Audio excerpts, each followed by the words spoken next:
microphone dead? Oh, you can tell I haven't been recording for a long time because I was just about to start recording and I realized that my microphone is dead and my lens is smudged.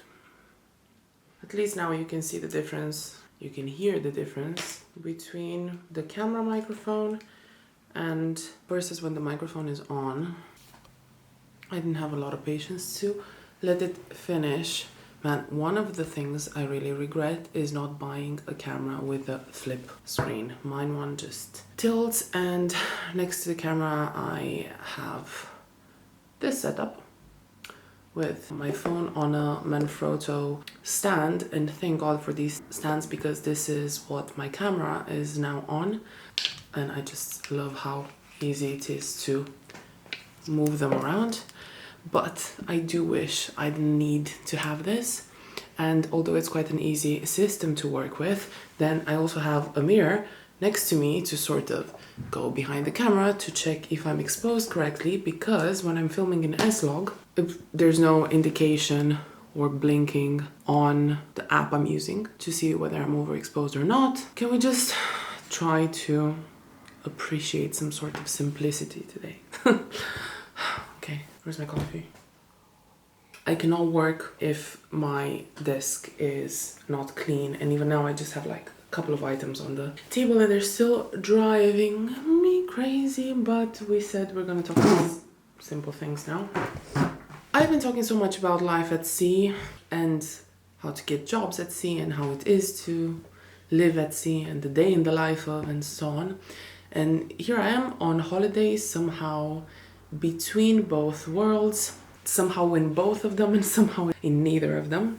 And I thought it'd be interesting to just briefly talk about how it is to be between contracts when you do work at sea. It's just a weird feeling packing your heart in a bag and traveling home with two overweight suitcases. Once I get a bit deeper in my hard drive, I'll actually be able to have a better count of what we've done this contract, the countries we've seen, the cities we've been in, and if anyone's interested in the numbers, I can tell you from now that I haven't recorded in all of them. I just can't believe that it's already been a week. I've got like 5 weeks left. I've only got 6 weeks of holiday.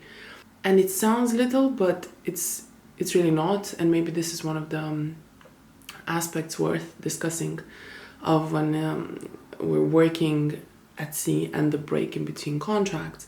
It really does depend from company to company how they assign this sort of leave, if it's paid, if it's not paid. Before it used to be something along the lines of for every month worked you had a week off, but this is not always necessarily the rule. I've had a 7.5 months contract and I have 6 weeks off, which is okay for me now. I just feel like I've done so much in the first week that I haven't had the chance to disconnect and do nothing. It's not even just do nothing, just slow living, because right now I'm feeling overwhelmed with all the things that I want to research, all the aspects that I need to sort of reconsider. I want to redo my workflow when it comes to creating these videos, and it takes a lot of sitting down and thinking and researching and comparing and getting to whatever conclusion or answer that you're seeking. And the more I start thinking about a process, it's like a domino of ideas, and if anything, my to-do list is increasing a lot. This usually tends to happen because you kind of postpone decision making and researching once you get a bit of uninterrupted silence and time to think and research, and internet isn't phenomenal on a moving metal, and the time import is also limited, and your attention is caught by the beauty of the places around you, catching up with your family, or just doing shorter research. For example, now I need to rethink the microphone that I'm using, although I'm really happy with it. And I'm also trying to think of a long-term and large size storage for all of my hard drives, because I'm carrying way too many of these with me now. And the more I carry them around in my trips, the more I'm afraid that I might lose the contents on them. So sort of finding the right storage to leave at home as a backup for my files is a bit of a lengthier process for me. One of the things that remains truly consistent is the fact that I never stop writing. I always write any sort of idea, whether it's a longer or shorter text, and my list of videos to do is surreal, but I've started this habit in 2015, and sometimes I look back on Google Keep or Notes and I'm just baffled that it saves every single idea that I've ever had. And sometimes I wonder how would it have been if I acted on those ideas in that moment. When I read them now, they don't seem as relevant, timely relevant as they were then. And going back to holiday between contracts, I always find the drive away from the ship like truly nostalgic, and life on board is somehow life on fast forward. And the first moment of true silence you have is when you start to process everything, how this contract has changed you, who has been important to you, and any sort of personal or professional achievements, and with everything that has happened in between. Usually, I wrote that this is what I usually do on my first week on leave, and of course it's different for everyone, but also that week has gone past like crazy. I usually end up neglecting myself towards the end of a contract because you know that you're approaching a holiday when you manage to perform some more serious self-care routines. And usually on the first week I just take care of myself using the countless cosmetics and skincare products that I have, because my skin is a little bit upset with me, and enjoying doing all these processes under daylight, because daylight in cabins on board ships tends to be limited, or you just have artificial light. So it's wonderful. Honestly, windows are a wonderful thing. Except when you're trying to sleep and you got used to having a room that's pitch black. Then it's not. Honestly, I slept 18 hours on my first night home. I'm still waiting and I'm still working on this to slow down and allow life to happen. And it sounds weird. It's not like I have the power to decide whether I'm allowing life to happen or not. But I do decide how I slow down, and I'm getting there. It's not that on ship life doesn't happen. It's just that you're meant to behave a certain way 24/7, and it's all for the right reasons or for the better good.